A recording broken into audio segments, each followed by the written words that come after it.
महाराष्ट्रातील ताज्या आणि महत्त्वपूर्ण बातम्या पाहण्यासाठी आजच आमच्या रॉयल मीडिया न्यूज चॅनलला सबस्क्राइब करा आणि बेल आयकॉन प्रेस करा। सैफ अली खान प्रकरणात अनेक धक्कादायक गोष्टी सातत्याने समोर येत आहेत।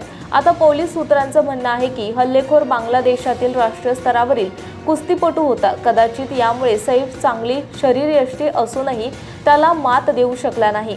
एवढंच नाही तर जर त्याचा हेतू केवळ चोरीचाच होता तर त्याने करीना सैफ अली खानचीच इमारत का निवडली हेही समोर आलं। नॅशनल कुस्तीपटू आहे शहजाद। या संदर्भात पोलिसांनी दिलेल्या माहितीनुसार सैफ अली खानवर हल्ला करणाऱ्याचं नाव मोहम्मद शरीफुल इस्लाम शहजाद असून तो बांगलादेशी आहे। त्याची चौकशी सुरू आहे। दरम्यान शहजादने बांगलादेशमध्ये राष्ट्रीय पातळीवर कुस्ती खेळल्याचे वृत्तही समोर आलं। यामुळेच तो सामान्य उंचीचा असला तरी धडधाकट व्यक्तिमत्व असलेला सैफ याला पकडू शकला नाही। पोलिसांनी त्याची चौकशी केली तेव्हा शहजादने सांगितले की तो कमी वजनाच्या गटामध्ये राष्ट्रीय पातळीवर कुस्तीगीर आहे। यामुळेच त्याला सैफच्या फ्लॅटवरून निसटून जाण्यास फारशी अडचण आली नाही।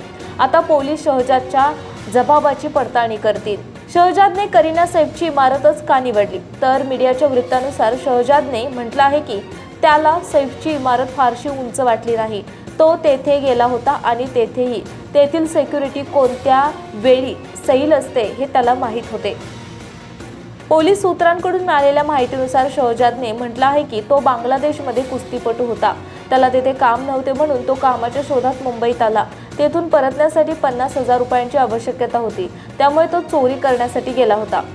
महाराष्ट्रातील ताज्या आणि महत्त्वपूर्ण बातम्या पाहण्यासाठी आजच आमच्या रॉयल मीडिया न्यूज चॅनलला सबस्क्राइब करा आणि बेल आयकॉन प्रेस करा।